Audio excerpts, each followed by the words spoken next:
All right. I'm here with Mr. Buck Johnson. You know him, you love him, and he's making another appearance. What's going on, buddy? Enjoying Lent. That's a weird thing to say, but it's all good so far. It's week one, so you know, week one you can enjoy something. We'll see how it. We'll see. We'll revisit this in a few weeks. Well, you work out, and so there's something about that resistance. It does something to a person, and, I and you're so familiar with it, like some sort of physical resistance. Yes, I use that analogy in my mind all the time, and it helps. So it's. I've used it a few times, and I heard a friend of mine who's a trainer. She's Orthodox, and she made a video of why Orthodoxy is analogous to starting a workout routine, and it makes sense to me. Yeah. Yeah. I don't know. It's like I was telling you a while ago, like the physical stuff, it really doesn't bother me. I'm like, all right, whatever. Like that's that's not what that's not what moves me, motivates me, and you know, um, but it's that mental, like getting in my mind and shaping my mind around the why and what it is that I'm actually doing and pointing at. Yeah, and the this is the first fast where I hope this doesn't bore your listeners, but like where I increase the prayer rule quite a bit, Mm. and I look at that almost as a workout too, where it's Mm. like, all right, this is rather than 10 minutes, this is 30 minutes at a time. And but then I'm done and it's like, okay, like a workout, like that was good. That Yeah. was nice. Yeah. No, I don't think it's going to bore them. I think it fits into the conversation we're going to have because this is kind of what I wanted to touch on. And you know what? I have this here. I meant to pull it up, and I'm retarded sometimes, so forgive me. But we wanted to talk about finding liberty, and you and I don't know what year did you start podcasting? 2018. Okay, so it was right around the same time I started podcasting. I started in September.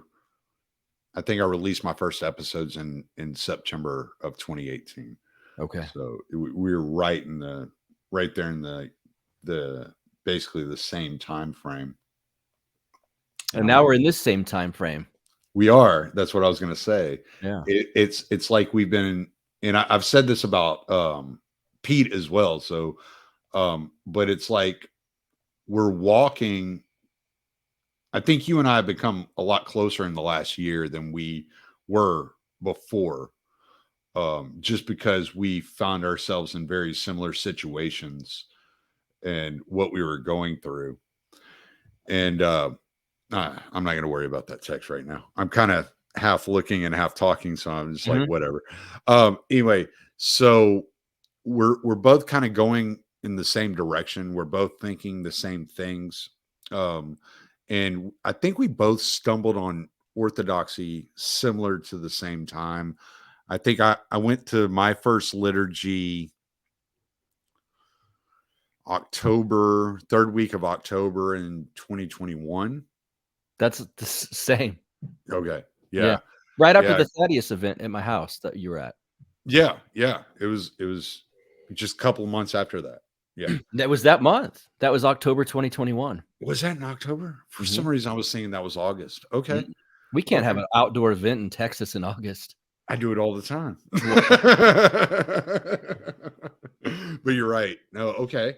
Yeah. So, yeah, it was the third week of October. And I remember it was the third week because the next week was Halloween, mm. and the priest was going to Transylvania for Halloween.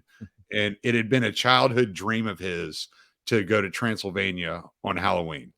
So he went to Transylvania on Halloween. So yeah, we're like directly on the same trajectory as far as how we're moving into this line of thought.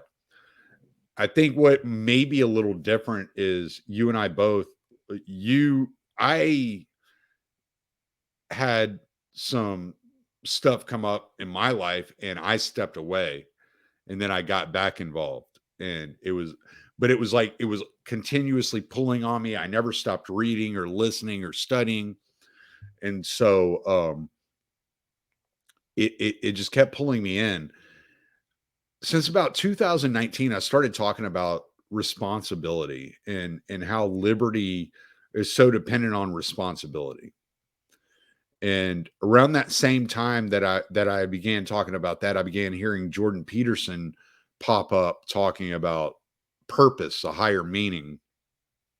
Though he wasn't talking specifically about religion, he was using um, Christianity as kind of like the outline for the subjects, so that he could like kind of analogize to what Mhm. it was saying.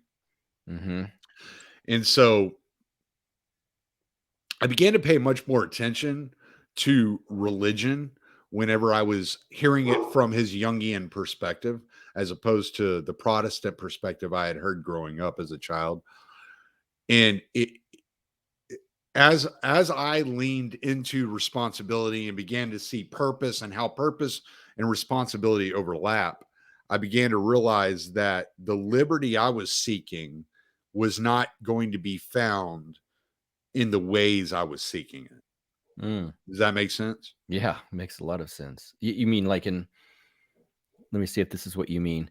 In the classically libertarian sense where the world that you and I were I probably think used to? it's I think it's like more I think personally for me, honestly, I think I had more of a Gnostic worldview.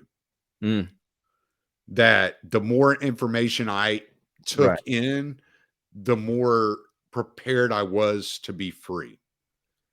I would kind of call that the and I don't wanna say classical liberal, but classical libertarian. That is what it seems to me like there is a lot of Gnostic elements within libertarianism because you have this feel of, "Look, I know all of these theories by Rothbard and Hoppe, and if we can all apply them, I know these things, you guys don't realize it yet, but if you do realize these things I know, it can work and we can all be free and we'll all be happy." There was that element in my Mhm. mind. Yeah, yeah, yeah.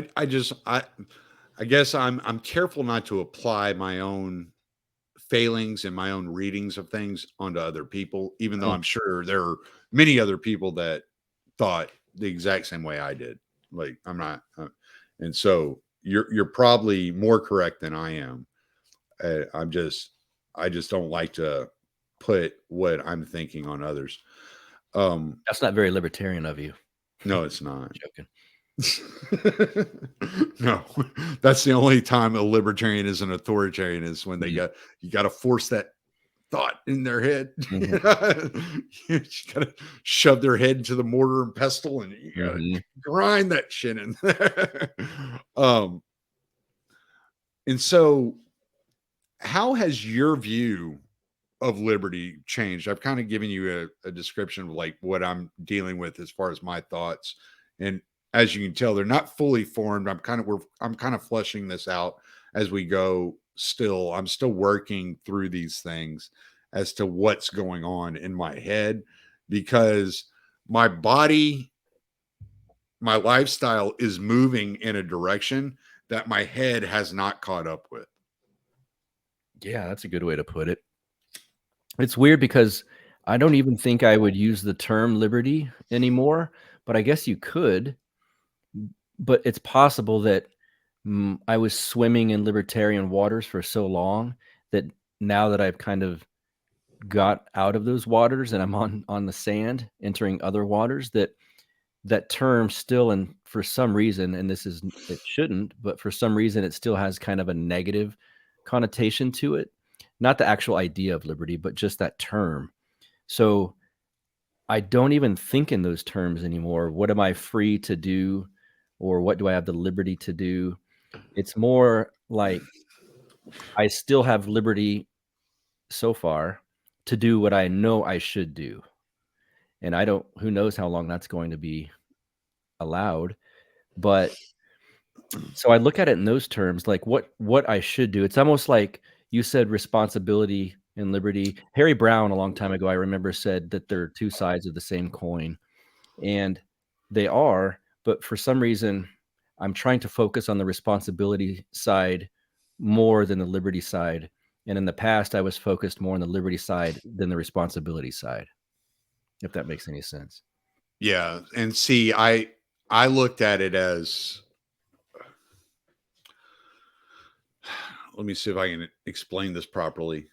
I looked at it as they were not only two sides of the same coin, they were one and the same. Like, Mm, right. So it's part of the reason I started getting chickens. I started growing vegetables because I knew that the liberty I expected in my life depended on some sort of like being independent, self sufficiency. Right. And I think it's part of the way I was raised. And that's part of the mindset that my parents ingrained in me was this idea of self-sufficiency. You should always be independent and not turn to others. There's a sort of pride that you feed on whenever you know you can do for yourself, right? mhm, And you don't have to turn to someone else.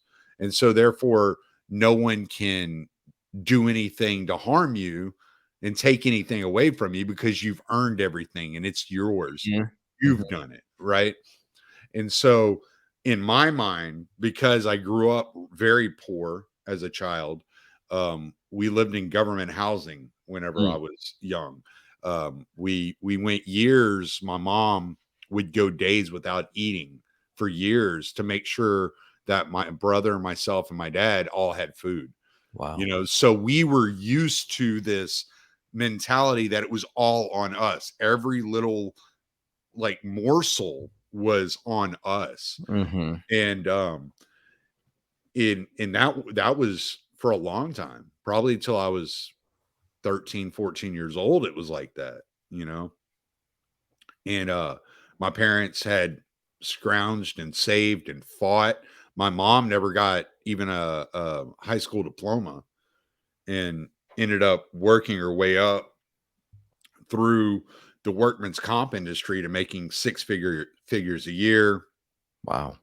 My dad worked lumber retail, and then he worked for two different construction companies building houses on the side. So he had basically three full-time jobs, you know, when I was growing up. So it was like a very like you go out and you Mm, create for yourself type mentality that my parents had formed in me from a very young age.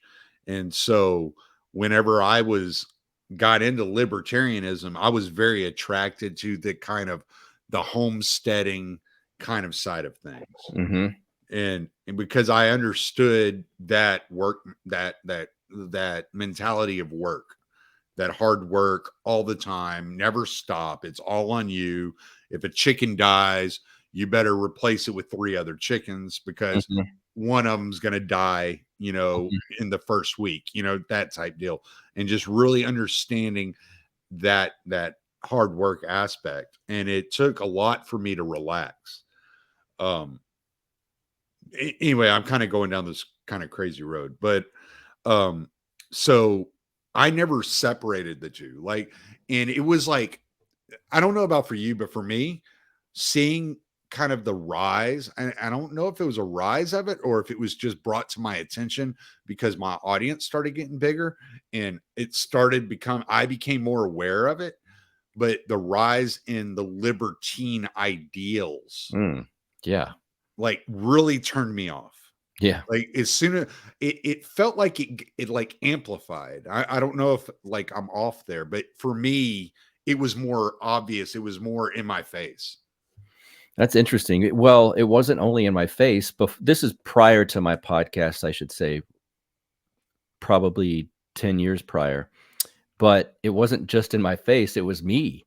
And so to invert the freedom and responsibility that you were discussing, Mhm. mine was a much more perverse, I would look back now with a slight embarrassment, say not as wholesome version of it. I thought I had the good job. There was a time where I was single, and Time so out. FoxandSonsCoffee.com. I'm sorry. that's my favorite. Yes. Steve, Every man. Steve's morning. awesome. Um, I It Go ahead. got a little chilly here today, so I started drinking it in the afternoon. Sorry, go ahead. There was a time where I thought so my responsibility was taken care of in the fact that I had a very good career. I owned a house, and it's like, hey, those adult things are done.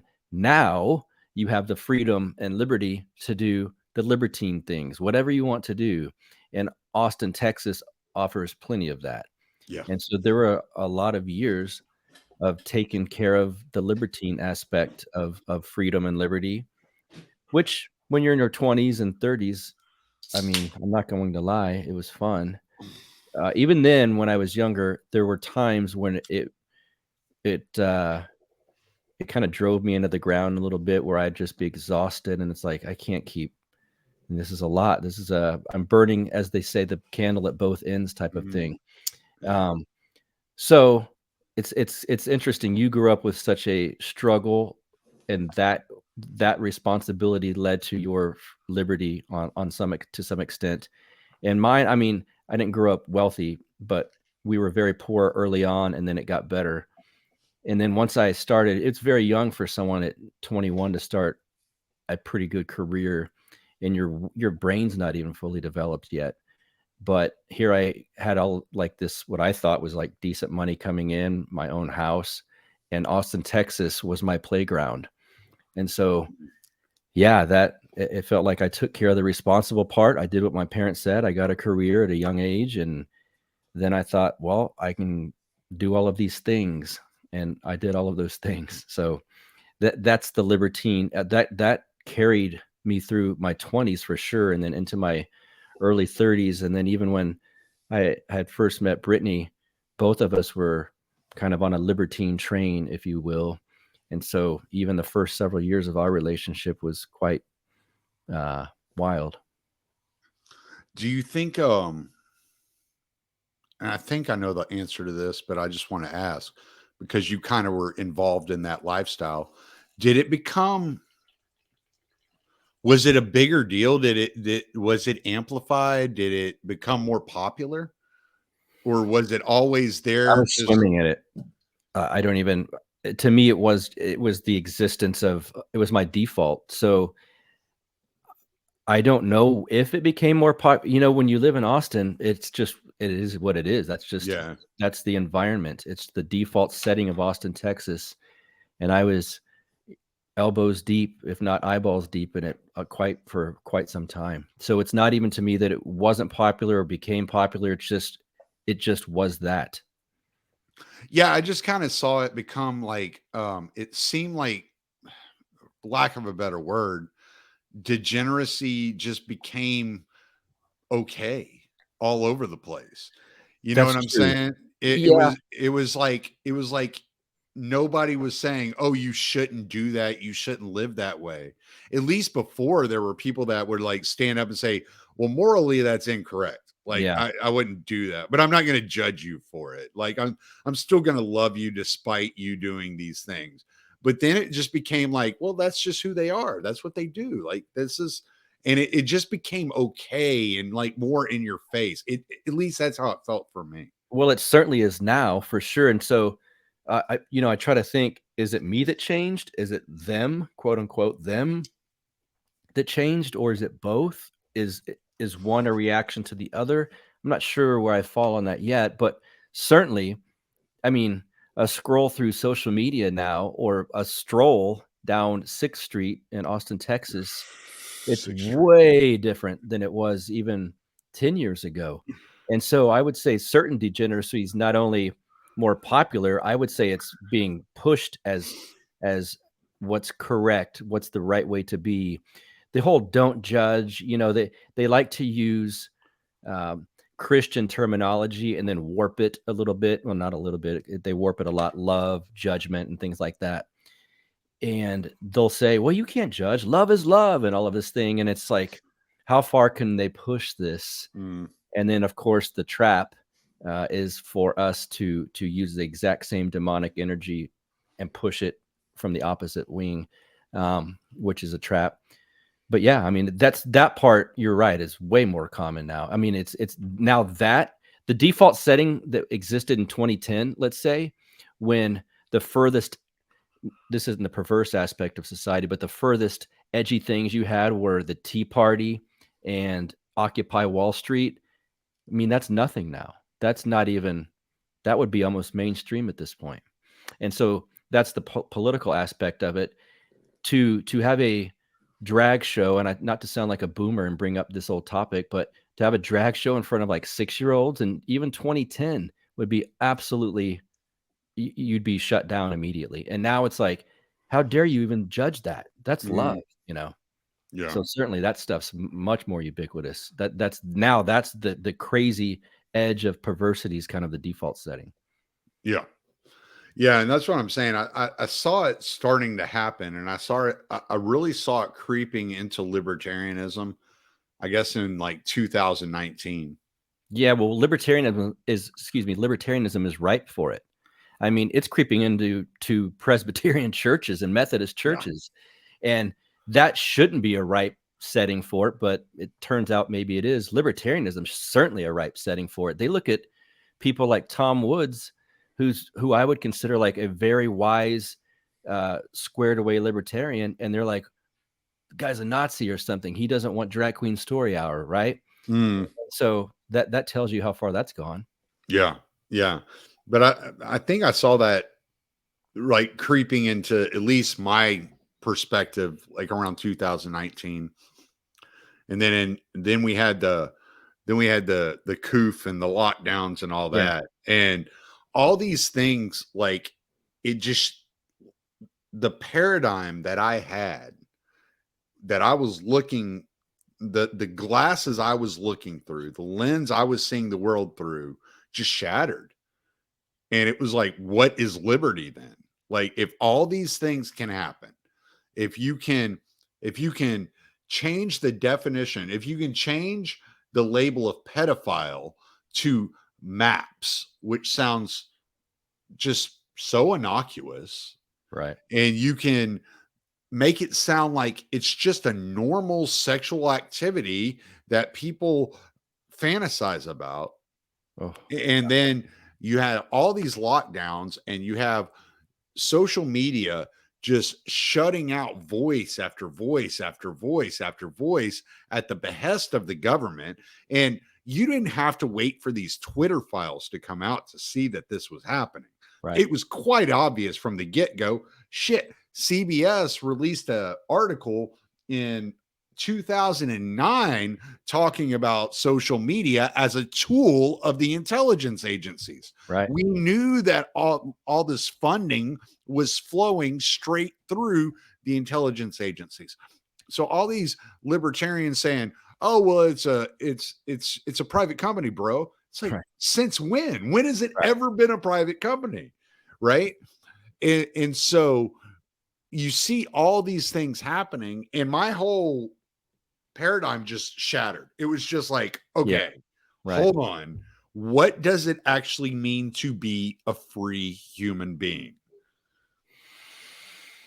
Yeah, so a lot of that, in my opinion, has to do with creeping leftism taking over not only institutions, but organizations, groups, because that's kind of what it does. It's a supremacist movement, so to speak, and it had crept so far into. I mean, it crept into libertarianism way long ago. If you read those early Rothbard Rockwell reports, Murray Rothbard and Lou Rockwell were talking about it, and that was in the late '80s, early '90s.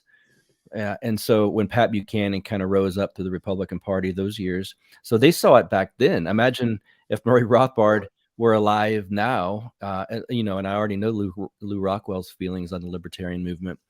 So yeah, I think the libertarian movement was kind of weakened in a state because it had been taken over by social leftists. And so that then the garden is ripe for this craziness to move right in. It kind of goes back to that, it's escaping my mind, the such and such law, um, where anything not explicitly right will be taken over by the left. Oh But yeah, yeah, yeah, yeah. I know. these days, I think even if it's explicitly right, it's going to be taken over by the left. We shall see. But the libertarian field was ripe for that kind of stuff to sink in and plant its roots and then start growing. And then it allows people that say, nope, this is who I am. I am a libertarian no matter what. Then you're kind of stuck in this corner of saying, well, I do defend private property. And again, you have to be ignorant to the fact that Facebook and Twitter and all of these social media companies had so much NGO, but which we know is not really in the non-government part of it.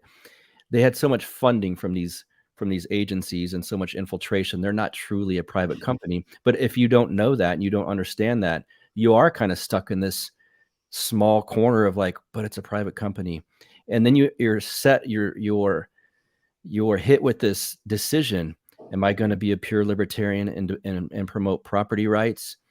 Or do I wake up and go, okay, this stuff's insane. This is ruining society. And maybe I am not a libertarian. There's this inner battle that a lot of us had to go through. And I think with the post-libertarian movement, that created a lot of waves at the time that happened. But yeah, you can't, when things get worse and worse and worse, you have to kind of, I'm a firefighter, and if we go in with plan A, and that always has worked for decades, plan A has worked, and then we get in this situation, it's like, uh-oh, things are falling around us, things are crumbling, this is going to shit really quickly. You don't just go, well, I'm stuck on plan A, so we're going to just see how this works out. You have to kind of revisit the plan, maybe reformulate your thoughts, and then try something different. And so I think maybe that's what you did. I think that's really what led us, even if it was not directly, I think that's what led us into Orthodoxy. It certainly had something to do with it, in my opinion. I've tried to explain this to my wife because she's asked me. My wife is atheist, and so we have these really in depth conversations about how I ended up where I am. And I was talking to my priest and some people about this a couple of weeks ago, and I thought it was, and it's just funny that reading politics led me to religion. Yeah. I mean, in all actuality, Mm-hmm. just seeing the reality around me, I started digging into um the books of like H.G. Wells and Yuval Noah Harari and people like this that are like globalists. And it put me in a position where I had to choose between the material and the spiritual, and I made a choice. And by researching and digging through these works, I found truth in the opposition to these works, right? Right. It wasn't a conscious choice for me. A lot like you, I was agnostic. I was kind of like, yeah, whatever, man. How Mm-hmm. how could anybody ever know anything when it Mm-hmm. comes to thousands of years ago? Like, what are we talking about? Like, and that was always my point of view on it. And this is why I'm so big when we chat with people. You and I chat with people that aren't orthodox. I'm so big on, you just have to experience it. Mm-hmm. There's nothing I'm going to say. Right. There's nothing that's going to replace that. That's going to Correct. act in, as there's just no way I'm going to explain it in a way that's going to make any sense to you. I Mm-hmm. know the first time I ever went to a liturgy, and I recorded with Justin Campbell that night Mm. afterwards, and I just remember saying it, I don't know. There was something there. It Mm-hmm. was something. I don't know what it is, but I'm gonna go back. I'm gonna figure this out Mm-hmm. because there's something that happened, and it is like you nailed it when you. I don't remember. I think you were talking to Father Turbo, and you said the first time you read Father Seraphim Rose. God's revelation of the human heart. Thank you. I could not remember the name of the book, and it used to be sitting right here, and it's not there right now. And I'm Mhm. like, wait, I'm lost. Yes, you said you got that feeling like right Mhm. there, and that's what it was. Mhm. And I still get it. Every liturgy, I get it. Mhm. Every single one. And it's like, yeah, there's something real about that. Like if you Mhm. ask me if I feel something in liturgy, I'll probably tell you no, because it's not feel as an emotion. And I've run into this with my wife, like talking to her about it. And she asked me, she's like, how'd you end up where you're at? And I was like, I was looking for truth Mhm. and I found it. Mhm. And that's all I can tell you. And if you're not looking, you're either it's going to find you and it's going to be very uncomfortable when it does, Yeah. or you're going to miss it completely. Yeah, I've had this saying about it that I don't like, but it makes sense in my mind is it's not for everybody. But that's not true because it is for everybody. But I think I'm trying to recraft that and it's like it's not for everybody in this exact moment. Yeah, right now. Right. It's not for everybody right now because I remember when I was on Thad's show talking about this, I said, once I discovered it, I thought, why didn't someone show me this? Like, where's this been? Why didn't someone tell me about this years and years ago? And then later I thought, because I wouldn't have been ready for it or wouldn't have been interested in it. And I would, how horrible would that have been if someone exposed me to it 5 years ago and I said, nope, and let it just go past me and never revisit it again. What a failure. And that would be on my part. So, it is for everybody, but it's not for everybody in this moment. So like you said, and I hear that all the time. Father Turbo says it. My priest says it. It's the experience, and it's not necessarily for some people an academic experiment or an academic discovery. Although it also is that for people like you and me, because I'm sure you can look next to you. I can look next to me and see a stack of books that I still need to get through. That's Besides, what I was just moving a second ago because it right. looked like it was going to fall over. I'm like, Yeah, because that stuff is fun if you are someone who likes to think and read about certain I mean, it's there's thousands of years of literature, so why wouldn't that not be fascinating? But they tell me quite often at church, the leaders do not get bogged down in the academic stuff within Orthodoxy. It's so easy to do, especially for new people, especially for males for whatever reason, mhm. and quit arguing. We've talked about this in the group chat, and quit arguing with people about it online, especially if you're new. But even when you're old, Father Turbo doesn't go argue with people online, right? Right. And so when you look at people that are very good examples and mentors, they don't argue with people online about it. Mm. And I remember on this when I was on Thad's show too, he said, "Do you have any interest now in arguing the existence of Christ with someone?" And I couldn't have said no faster. Yeah. Mm-mm, I don't. Yeah. If someone doesn't want to believe it or doesn't want to believe the traditions or whatever, I'm Okay. cool. Doesn't Yeah. yeah, Sure. cool. I hope that one day they do, and if that doesn't happen, and my dad told me this too when I was going through my issues with Brittany. You can't force someone into this. There's your part, there's the other person's part, and there's God's part. You do your part, and I can look at that and you can look at that as like we put this material out in the world so people can see it and hear it and take it in. Then there's two other parts that need to happen, and we can't control those other two Mm. parts. And someone in my clergy also told me once, and this has stuck with me: you can't argue someone into heaven, but you can certainly argue them out.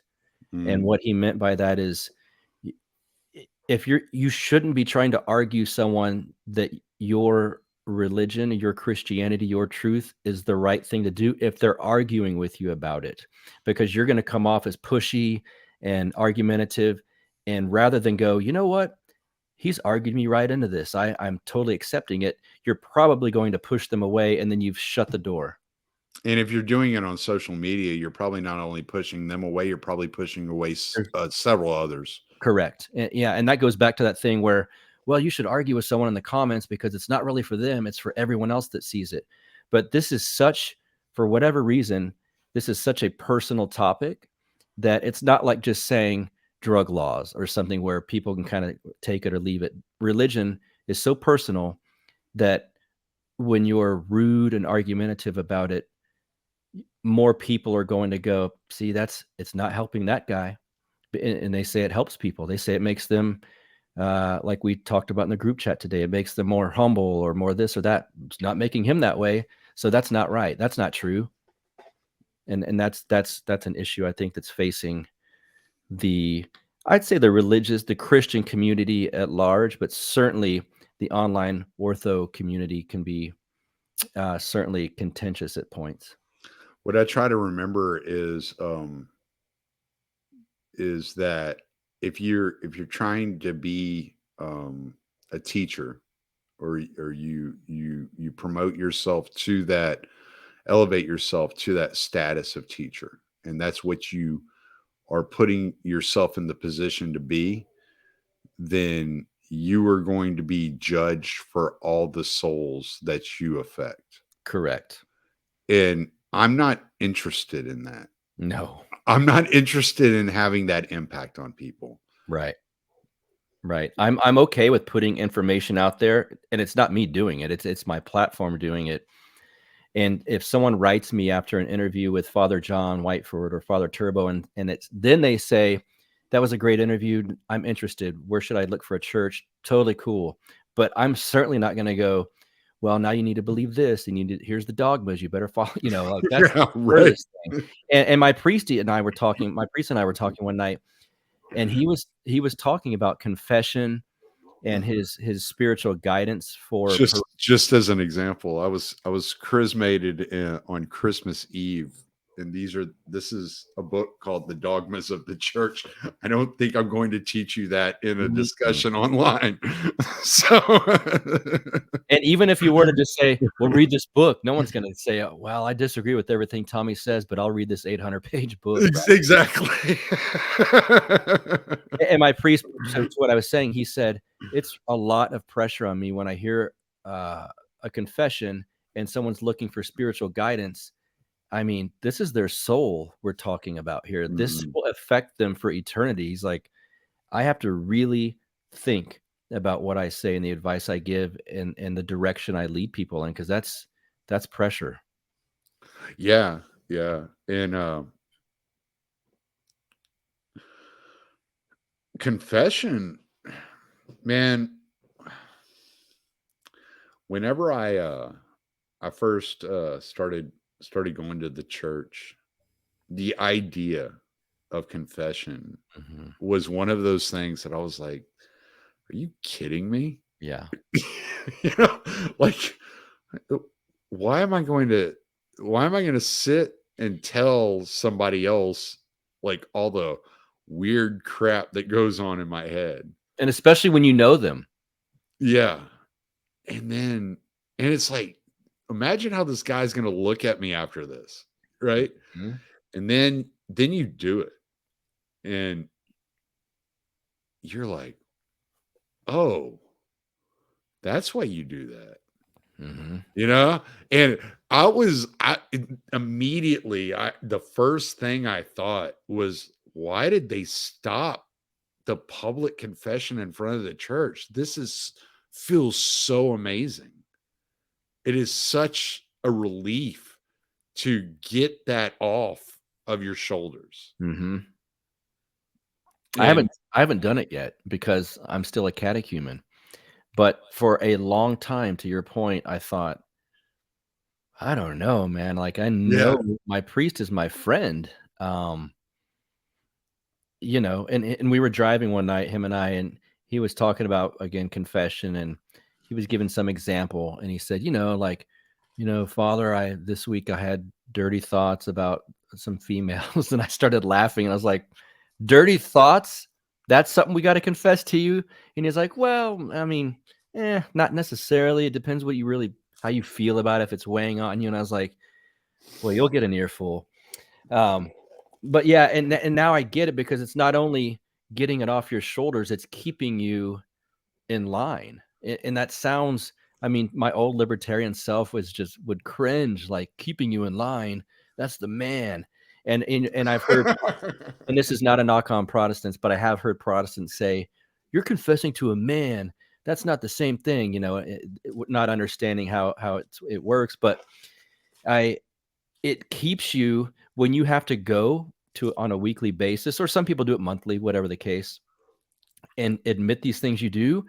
I can already imagine, before you do them in real life, gives you a little pause, like, do I really want to do this? Is it worth it in the moment to go and tell, quote unquote, my friend, my priest, my spiritual father, whoever, that I did this? Is that worth it? And so naturally, there's things we just do instinctively, unfortunately, like a little white lie here where you say, well, I was going to call you back, but I got busy. And it's like, no, I didn't. I just want to ignore you, or something like that. But I mean, bigger things where a spouse cheating, or I don't know, something at work that's dishonest. And, these aren't things I do, but I'm trying to think of something that could scare the average person. But I certainly think certain behaviors could be curbed by knowing that you are going to have to tell someone that you did this. Yeah, there's that, I guess. I don't know, I don't even think about it that way. What I found myself doing a lot is is asking during prayer, is asking to be shown what I need to confess. Mm, Because I mean, when we got on here, part of what I wanted to talk about was finding true liberty.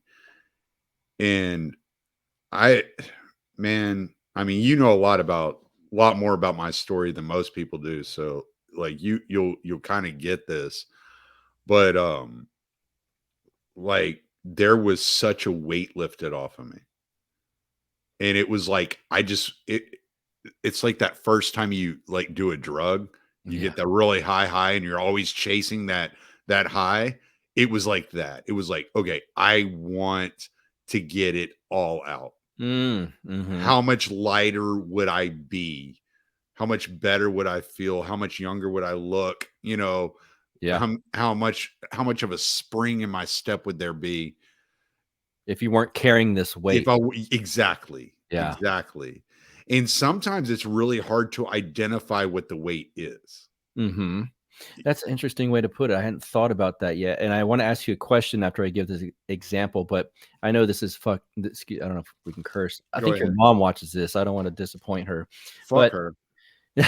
but it's kind of basic bitch of me, but I watched the show Yellowstone, and I was watching it last night, and this character in it, Beth, says to her husband, she says, I had thoughts that were disturbing me. Do you think about us when we were younger? And he goes, I think about today and I think about tomorrow. And she goes, well, I think about yesterday. And he goes, that's where all the pain is. That's why I don't do it. And Mm, so, to your point, it's your past, right? You're not the weight on you isn't the stuff that's in the moment. It's certainly, hopefully, not the stuff that's in your future, although that's a thing. But it's the things that you did in your past that kind of bog you down, and they cloud your soul, your third eye, however you want to call it. And so, yeah, I could imagine getting those off of your chest. Did you do a life confession? yeah, Okay, yeah, yeah. that I mean, that one scares. it wasn't like sitting there with like a novel and Yeah, reading it. Like, but mine would be bigger than that book you just showed. right, yeah, no, but I mean, I think the point is to repent, right? Correct. Right. And so it's not it's not about what you're saying or in the moment. And people have a kind of a perverse view of what confession is. But in all actuality, I mean, you're veiled.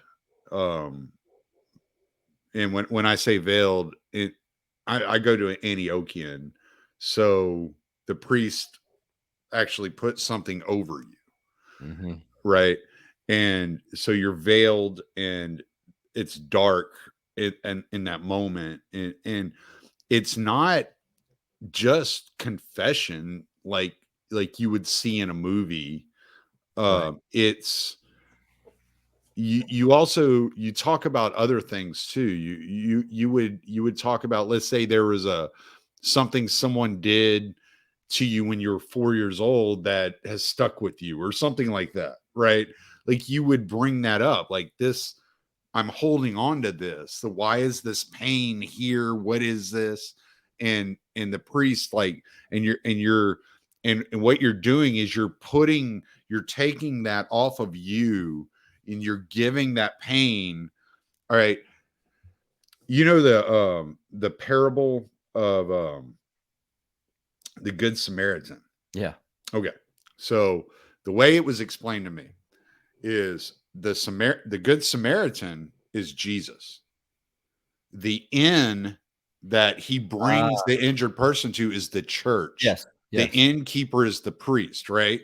So so that that priest, he's there as a representative of Christ in order for Correct. you to give this to, so that he presents it. It's kind of the same reason that during liturgy the priest has their back to us almost the entire Correct. time, Right. right? They're taking on the weight of the church, just as the man of the house would Correct. take on the weight of the household, you Right.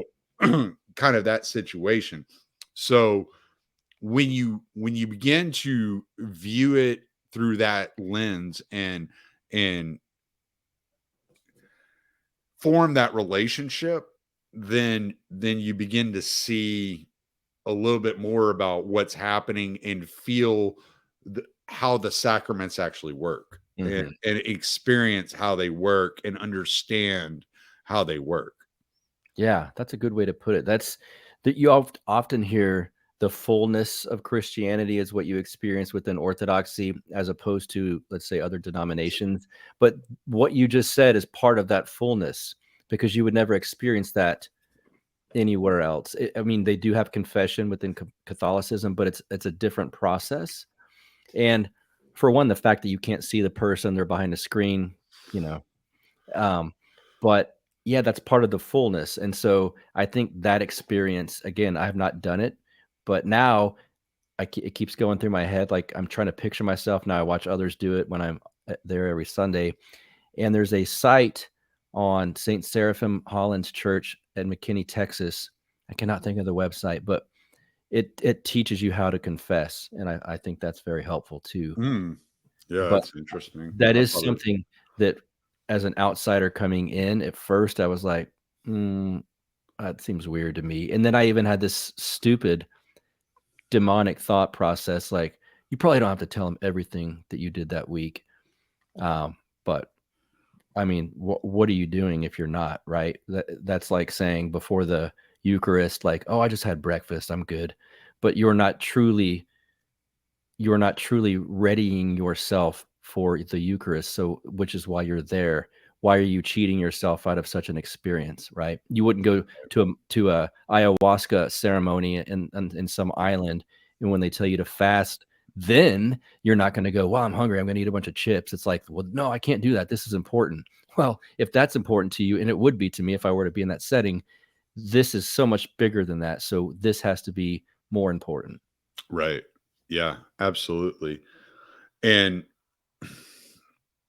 I as I the more I gripped and grasped for that autonomous liberty, Hmm. the more I found that that solitude was not really what I was looking for. Mm. As opposed to community? Yes. Because I would talk about liberty, liberty, liberty. I have to do this and I'm responsible for this and that and the other out of one side of my mouth. And then out of the other side of my mouth, I would be talking about recreating the extended family, like forming that tribe and blah blah blah. And it's like, okay, where did these things connect? That's a good And that's a good and point. and I think through the church and experiencing the church, I found that connection. Mhm. It's the best community I've been a part of.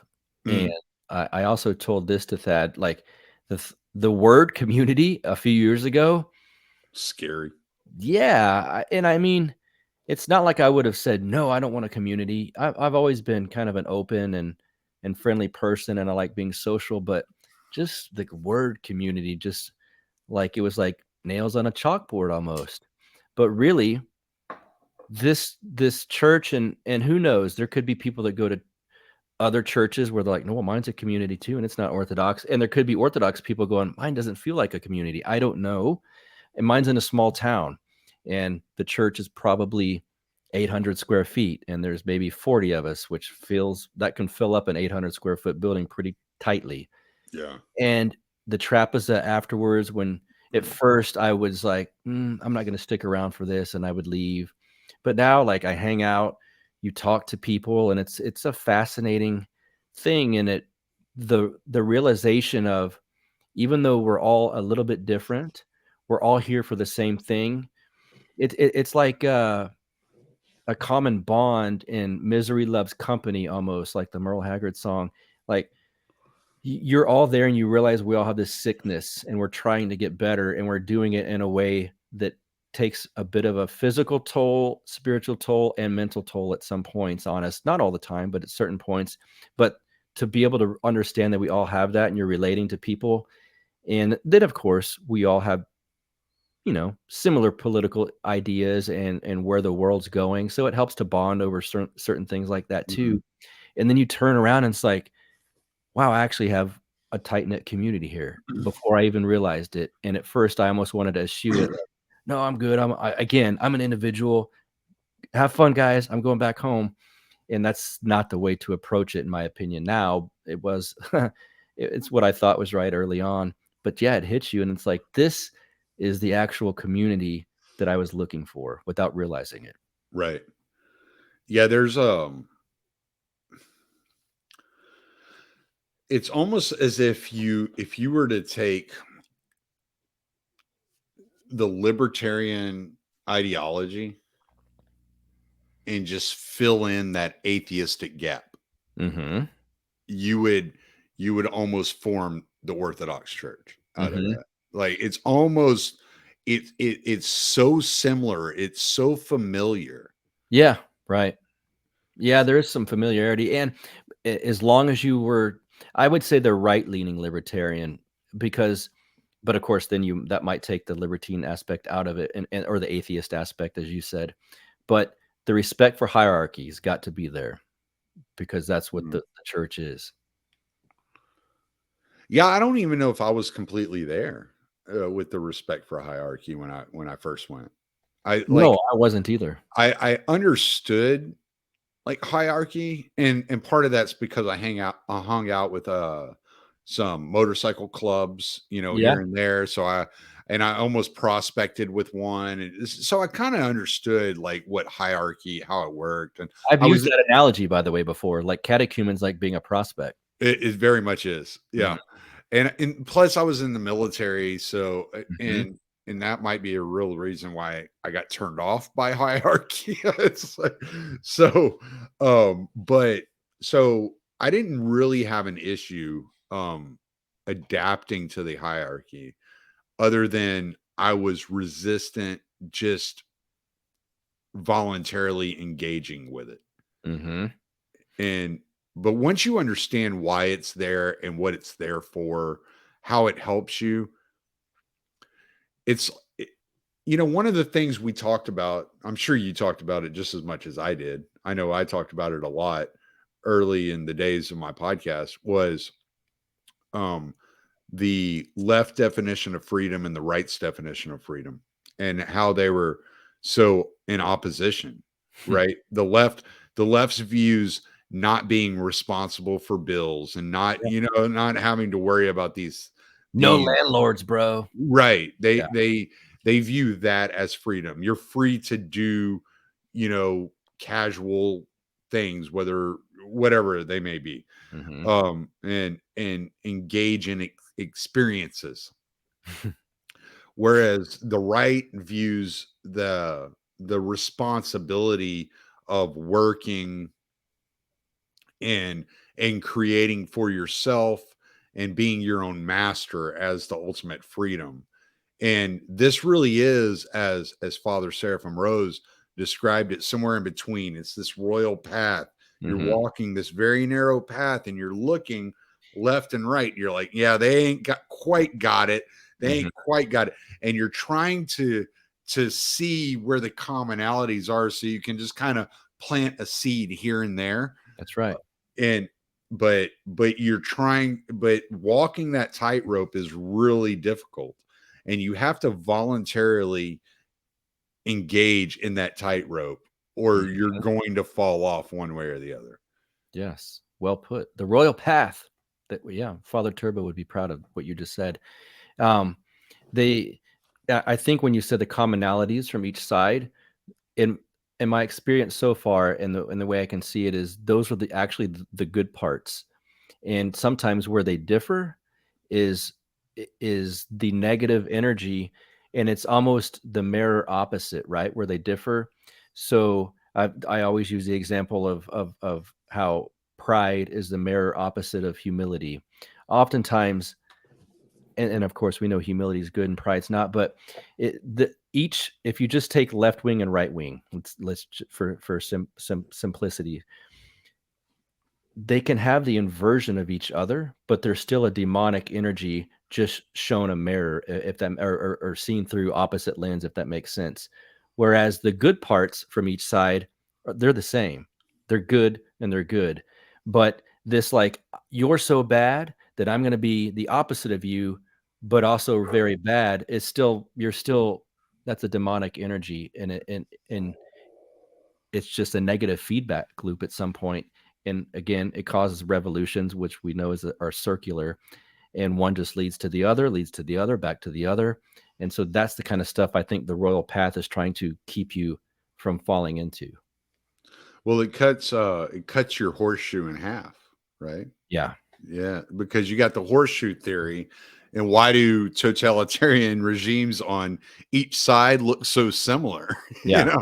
And they Well, hate each other. They right. act like they hate each other because they're so different. And it's like, mm, not not that different.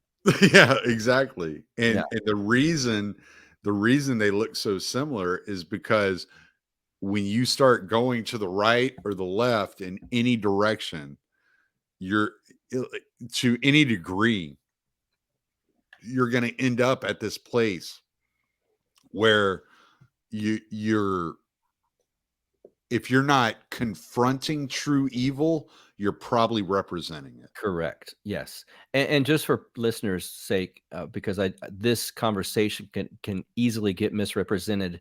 I don't think Tommy, and I know I'm not politically. I'm not saying be a centrist, man, and that's the way to be Yeah, politically. man, be Tim Pool. Yeah. Oh gosh. Right. Yeah. Exactly. That's not what we're saying. This is a spiritual matter, but you can use political jargon with it, and I think it works.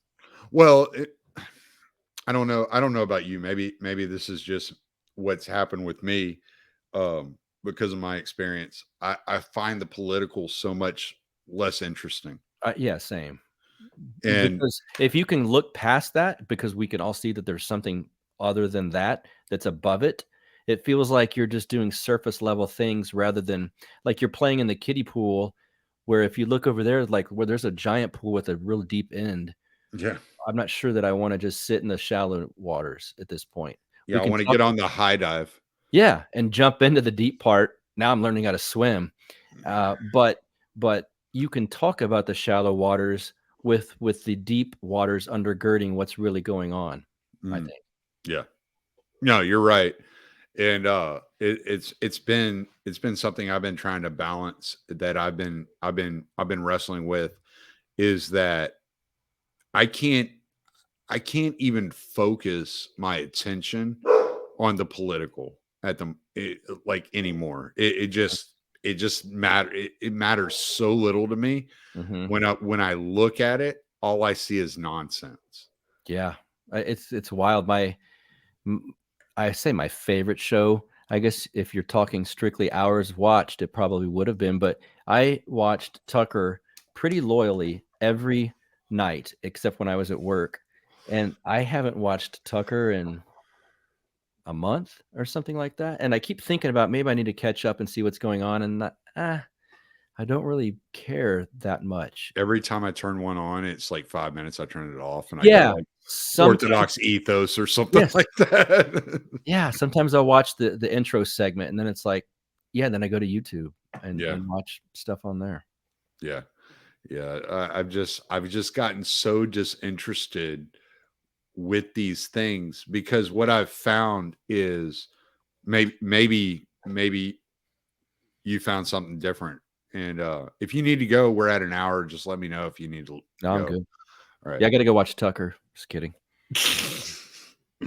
What I've found is that, as I've kind of dug more into the Orthodox mindset and gotten more involved in the way that they describe the world, and even politically. I mean, I have some political books by Orthodox writers too. Um, and as I dig more into that, I'm so much less interested in what is like, especially the day to day Mhm. occurrences. Right. I find them so less important because I found that the liberty that I was looking for is not to be found in the politics of man. Correct. Yeah. That's once you have that realization, it's makes walking away from the strictly political world pretty easy. And it's one of those things. It's like if you were in a relationship that's not going well and you think, well, I don't want to leave this because then I'll be all alone. And then all of a sudden, like you fall in love with something else. And it's like, oh yeah, okay. That wasn't as fun the thing I was into. And now it's easier for me to leave. By the way, anyone listening, that is not an analogy of my life right now, just an example I'm using. But yeah, the mundane politics of day to day, and it's funny, I even started thinking about who's gonna run in 2024, and then I even found that thought, like, I don't know that I care that much about that.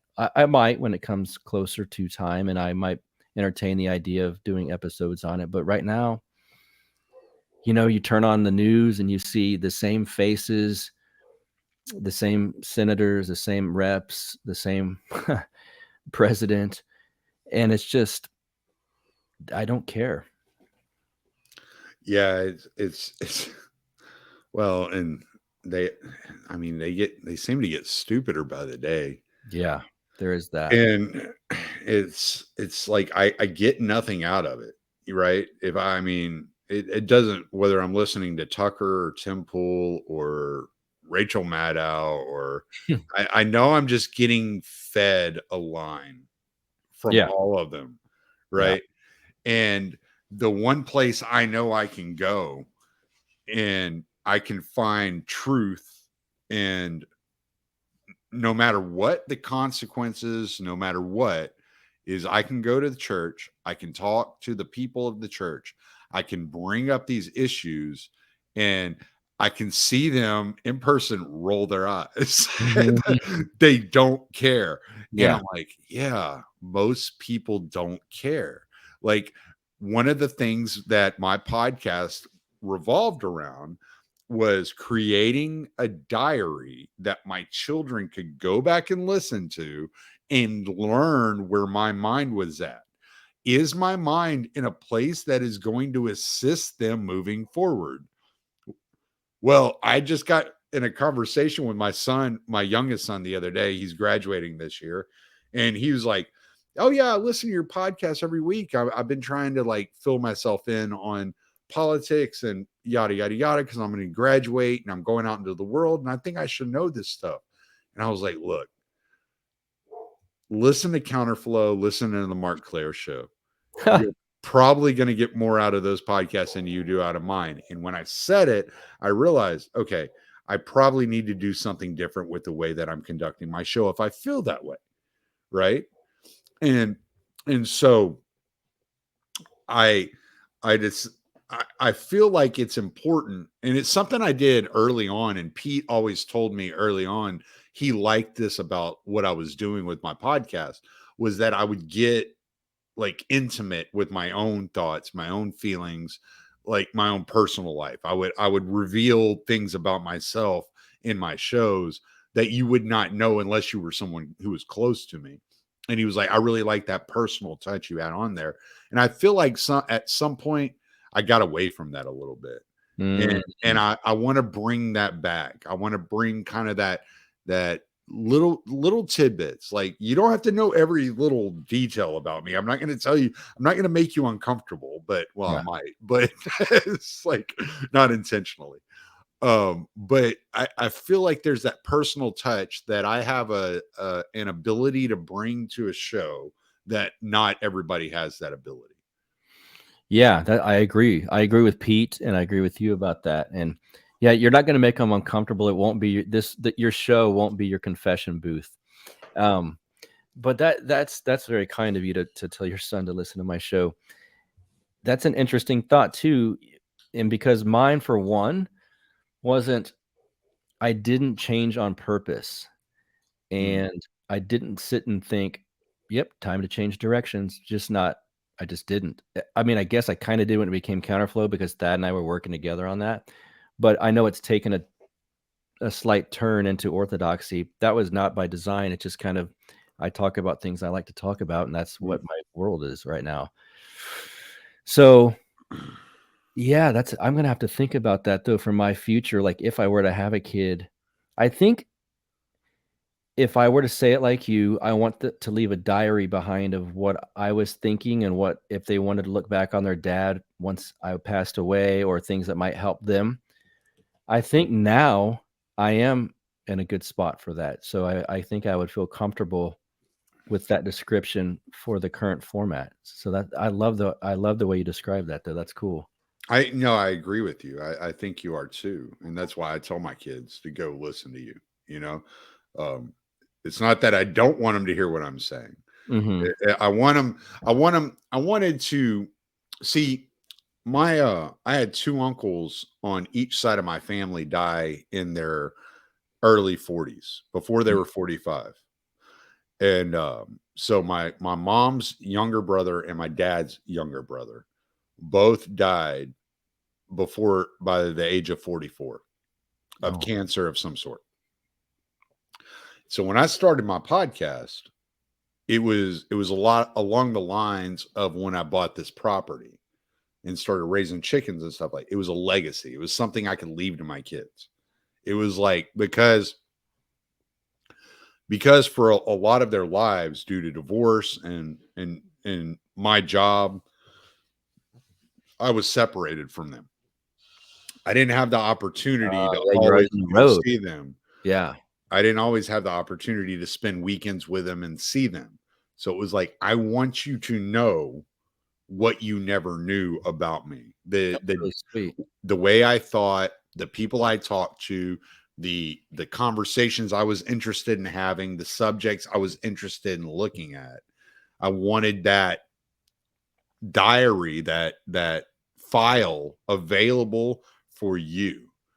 And I was driving down the road the other day, man, and it really kind of choked me up for a second because I was like,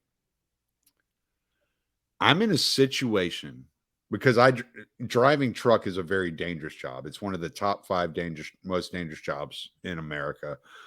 And I was for some reason it popped into my head like any day at work I could die. I'm on highways on a forklift unloading a truck with traffic zooming by me at 75, 80 miles an hour. Yeah. Any moment something bad could happen. And for some reason this came to my mind, and I was like, how many widows can say that they have 400 episodes of material they can go back and listen to their their dead husband discuss in detail ideas and thoughts and feelings and I was like, wow, I'm not only leaving this for my kids, I'm leaving this for my wife too. Mhm. And that like really like stopped me. It was like I never thought about it that way, but it Mhm. really stopped me. Yeah, that is, by the way, my job's fairly dangerous, but I've always said the most dangerous part of our job is not going into a house fire. It's our work on the freeways when this Mm, traffic is just zooming by you, and you kind of have it blocked off with one fire truck, but there's still a lane, and we're reaching into people's cars and pulling them out and doing all these things. And it's just like you're saying. And I've always thought, like, if one guy, or probably more likely one lady, looks down and isn't paying attention, and boom, we're out. We are done. mhm. But I guess someone would have, I don't know, 252 episodes to go back and hear some of my thoughts. Yeah, well, and then all the shows you've been on as well. Yeah, So they can come on your. Yeah, they can come hear these too. yeah, yeah, I'll This make is a sure. depressing way to end it. Oh, well, I wasn't planning on ending it quite Okay, yet. Are you okay, ready good. to go? No, no, no. Okay, we have to go. We have to bring it up to a fun high note too. Yeah, no. So in this, like, I'm working, like I said, I'm working through these things. I'm kind of like, I'm still just kind of like fumbling through these ideas in my head, the way all these things work, and all these thoughts that I've expressed. And I feel like I've talked a lot more than you, even though I'm supposedly interviewing you. But the way that these thoughts have progressed, it's, I feel like more at peace, more free than I ever have in my life. Yes. And what created this feeling is, as Saint Silouan says, is binding myself to something greater. Yeah. Yes. Rather than an idea of I can do what I want. Yeah, but well, because when you do what you want, what you find yourself doing is becoming a slave to a vice. Correct. Yes. Yes. That I told Thad that too. That's such a massive, I guess, red pill we can call it. Once that hits you, and it's like in the libertine years, just leave me alone, man. I can do whatever I want. And well, I did. And like I said earlier on, even when I was agnostic and in the midst of doing whatever I wanted, even then it was like burnout after, I don't know, a few months. I remember times thinking, I just want to sleep alone. But I'm 20 something and it kept happening. And it's just like you become, yeah, it's like a slave to the grind, no pun intended, and a different sort. And there's nothing, everything in that life is fulfilling in the moment rather than fulfilling uh, long term, because it's zero long term. It's all completely skin deep, no pun intended again. It's all completely surface level. And then once that's over, that moment of fun or that night of wild being high or being drunk or whatever, then you kind of crash a bit the next day. And I remember even doing ecstasy and things like that. And it's so fun in the moment. And that it gives you hours of like amazing sensations, and you love it. And then comes what they call the terrible Tuesdays, because your brain's been zapped of dopamine, and now it lacks it. And so your chemicals, you're imbalanced, not only spiritually, but certainly chemically in your brain. And it leaves this like empty feeling. And then it hits you like, that was all for fun in the moment. And the Orthodox thing is almost the opposite. Now, I have joy in the moment when I'm in the liturgy, and I really, really like being there. But you're doing all of this to stack up a long stretch of time where it starts to maintain like a healthy spiritual feeling. And again, it's not always joyful because there is a struggle to it. But within the struggle, much like the workout again, I love being in the workout moment when it's hard, and it hurts your muscles when you're pushing this stuff up, and then you're done, and then it's like, I did it. And when you're done with orthodoxy in the moment, or lifting weights in the moment, there's not that gutted feeling where you're empty and you realize that was all for nothing. It's kind of the satisfaction of like, wow, now I'm finally onto something that's helpful, and it's helpful long term. And while the workout's certainly secular and physical and material, that's one thing. But when you're taking it beyond that to the spiritual realm, in my experience so far, it's just, I mean, it's amazing. And it's like, man, all of those wasted libertine years where I thought I was free and I could just do whatever. Now it's almost like restricting certain things that are in the moment and restricting certain physical pleasures is part of a larger enjoyment down the road. Mm. And you're not left with that empty feeling. You're left with like, I conquered something. Yeah. Well, and conquest. So I had Conquest law, which brings me back to that point I wanted to make earlier, but go ahead.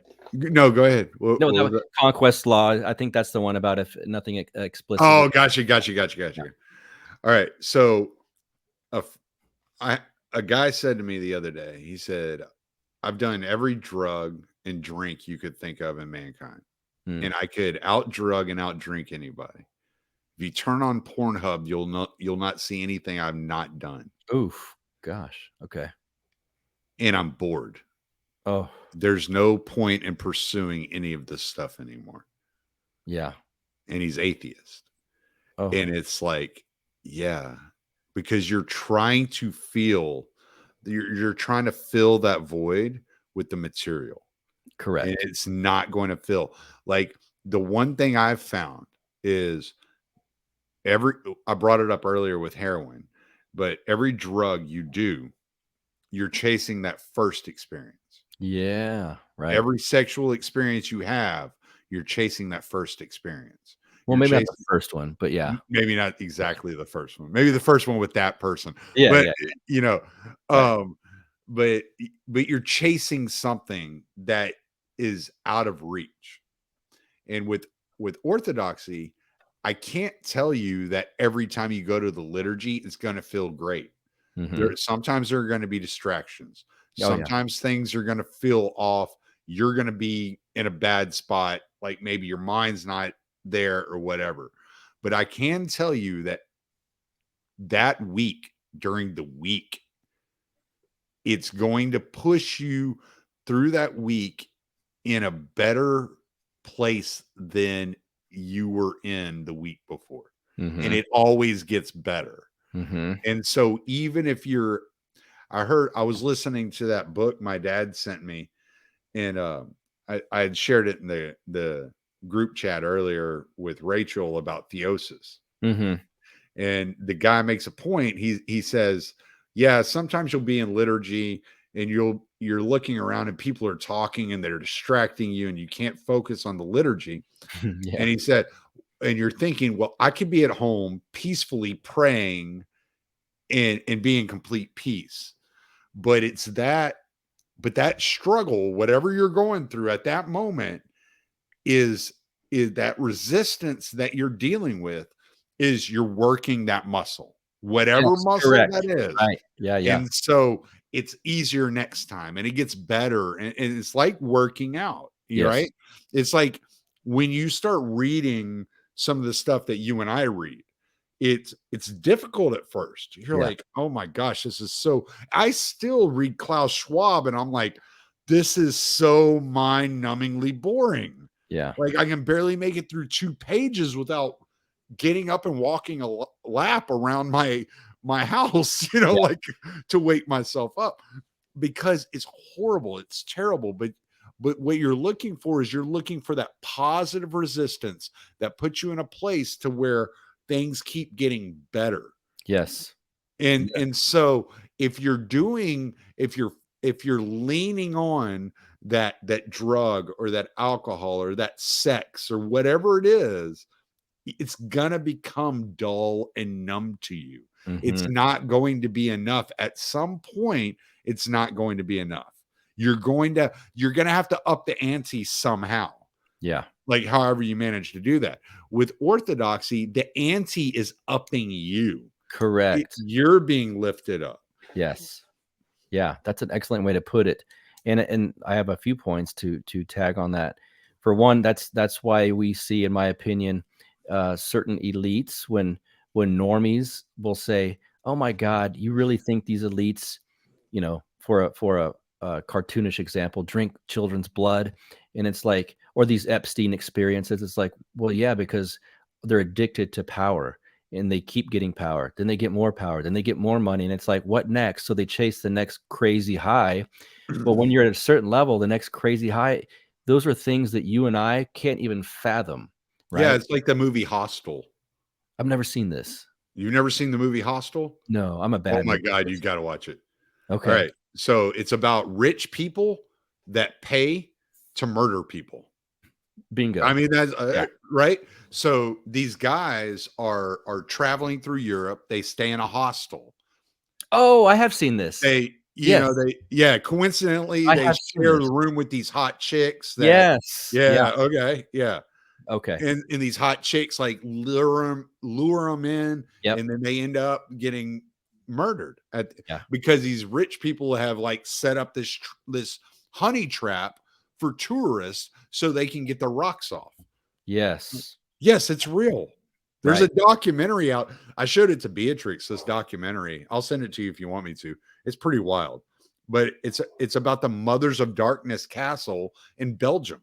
And Mm, there are serial killers and government officials all tied to this cult in Belgium. And the government has openly paid to get serial killers out of jail, in order to fulfill their role and their allegiance to this cult. right. That's the kind of thing I'm thinking of. And the other thing I was going to say, I'm sure you and your audience are familiar with Ron Jeremy, the old porn actor. You know where he's at right now? Old. I mean, that depends on your Right. definition. Old. Well, he's either in or about to head to an insane asylum. Really? Mhm. He was great in Boondock Saints. Yeah, that's funny. When I had this discussion at work yesterday, and that's the first thing one of my guys said.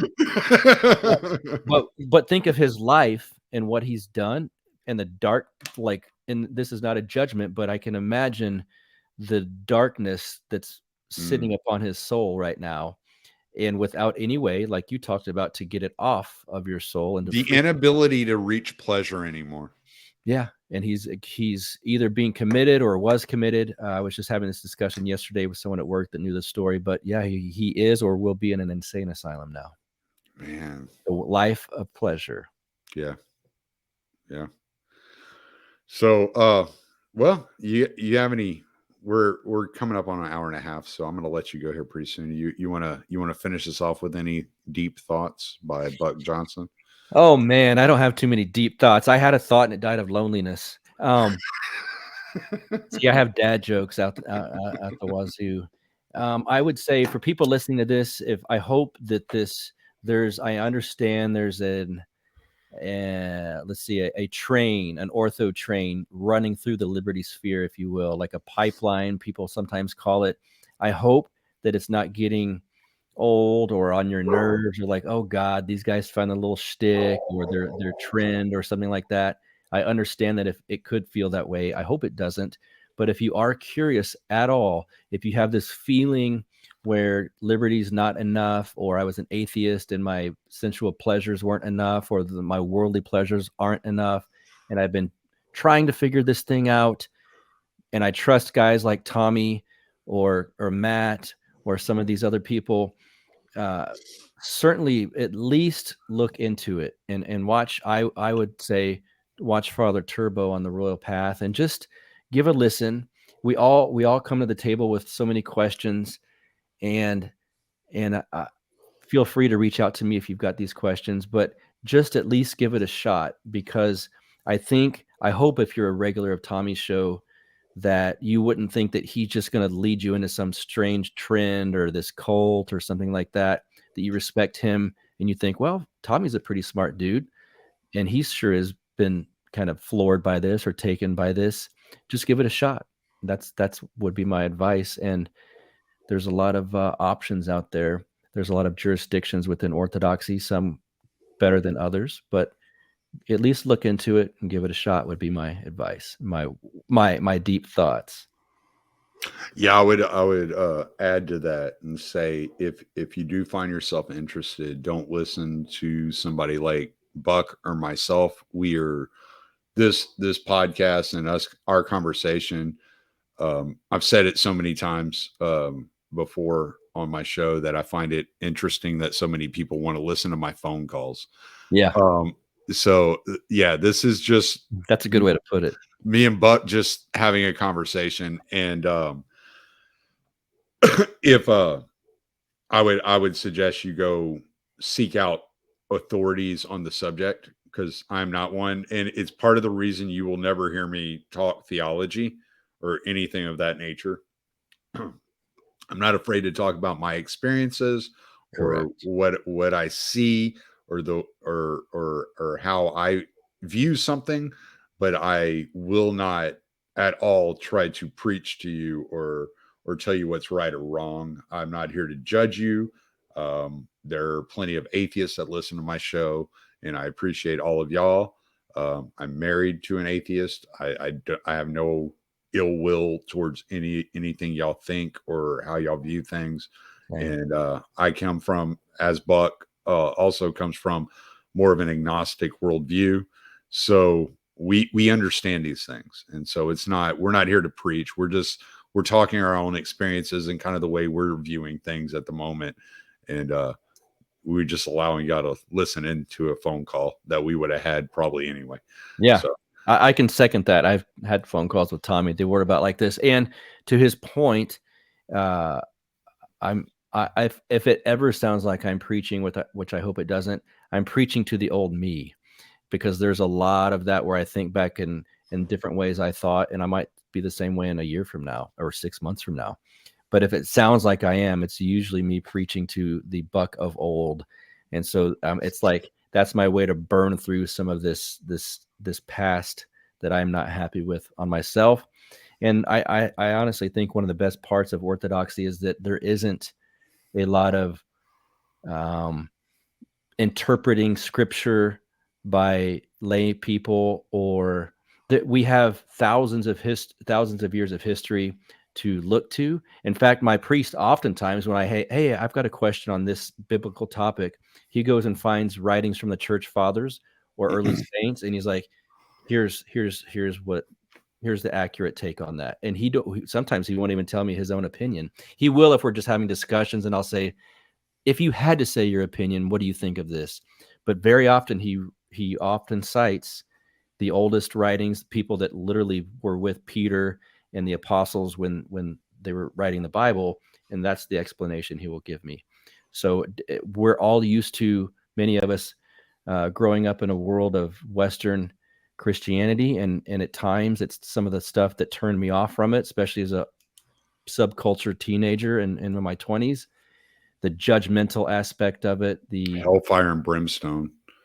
Bible thumpers, hellfire and brimstone, then the prosperity gospel types where you've got these liars on TV like Joel Osteen that don't open their doors during a freeze and things like that. If you have angst against those type of things, I am with you. I do too. Yeah, we Um, yeah, we definitely yeah. do. So that's I will say that as well. Like there's so much trepidation and fear. Like it's just church. I just don't like church, and it's like, this is not the church that you don't like, Yeah. because you've probably not experienced it, because I hadn't, and I was like, where has this been? Well, Yeah. it's just been around since the book of Acts, so now Yeah. we know. Yeah. All right, man. Well, this was fun. I really enjoyed this conversation. Me too. It's probably more therapeutic to me Yeah, than it same. is for anything else. Me But too. plug away. Plug away. Counterflow podcast, Counterflow with Buck Johnson. Go to the YouTube page, hit subscribe. The latest one I have up right now is with a guy named Aman Jabi, and we're talking about the digital existence, the digital prison we're either in or we'll find ourselves in possibly in the next few years. Up next, oh my goodness, next week dropping on Tuesday, my episode with David Gronowski, which is one of my all-time favorite interviews. What a brilliant, sweet, just good person. 2 weeks from now is Father Peter Hears. And it's so if you're interested in any of these type of things we've been talking about, Counterflow with Buck Johnson. It's on all podcast platforms. That's cool that you got Father Peter Hears on. He's one of my favorite Finally. people to listen to. Yeah. Yeah. Yeah. But he's kind of intimidating. There's something scary about that man. I'll find out soon. All right, man. Well, I'm going to end the recording here. Thank you, Tommy. All right, brother.